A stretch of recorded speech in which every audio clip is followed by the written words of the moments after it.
પાલિતાણા તાલુકામાં પંચાયતના પ્રમુખ અને ઉપપ્રમુખની વરણી કરવામાં આવી. પાલિતાણા તાલુકા પંચાયતમાં ભાજપનું શાસન જોવા મળ્યું. પાલિતાણા તાલુકા પંચાયતને મળ્યા નવા સુકાની.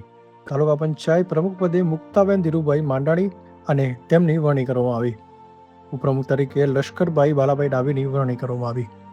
પૂણાબા ગજેન્દ્રસિંહ ગોહિલ કારોબારી ચેરમેન, ફેનિલ સંજયભાઈ વસાવા પક્ષના નેતા અને દંડક ઘનશ્યામભાઈ બડોડિયા જેમને કારભાર મળ્યો હતો.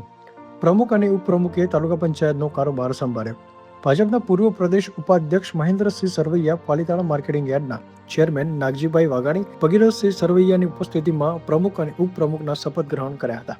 Bureau report Gautam Goswami, Palitana.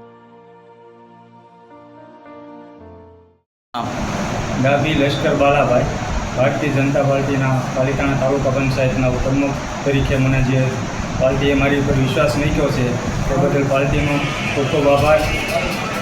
અને જે અટકાયેલા વિકાસના કાર્યો છે, જે બાકી છે એ પૂર્ણ કરવાની પૂરા પ્રયત્નો સાથે અમે પાર્ટીના સભ્યો સાથે રાખીને કાર્યો કરીશું. ભારત માતા કી જય. ભારત માતા કી જય. પ્રમુખ આજ બન્યા છે મુક્તાબેન ધીરુભાઈ માંડાણી. 35 વર્ષના લોકોની સેવા કરતા હતા, એનું આ પાર્ટી દ્વારા ફળ મળ્યું. અત્યાર લગન કરેલું કામ મારો વિષય છે કે કોઈ દી જાતું કોઈનું નથી.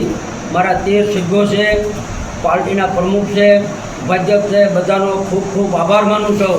અને જે અમને હોતું છે, વિશ્વાસ અમારી માથે મૂક્યો છે, તન મન ધનથી બધાનું પણ જેટલું થાય એટલું કામ કરવા પ્રયોગ કરશું. જે વિકાસના કામ જે અધૂરા રહ્યા છે ગયા વર્ષે ગઈ ટર્મમાં, તેને લઈને શું કહો છો, કે તમે પૂર્ણ કરશો?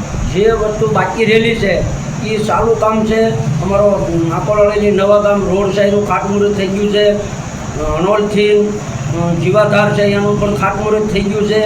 અને હજી જે પણ બાકી છે એના પ્યોર પ્રયોગ કરી અને વહેલી છે તે કેમ પૂરા થાય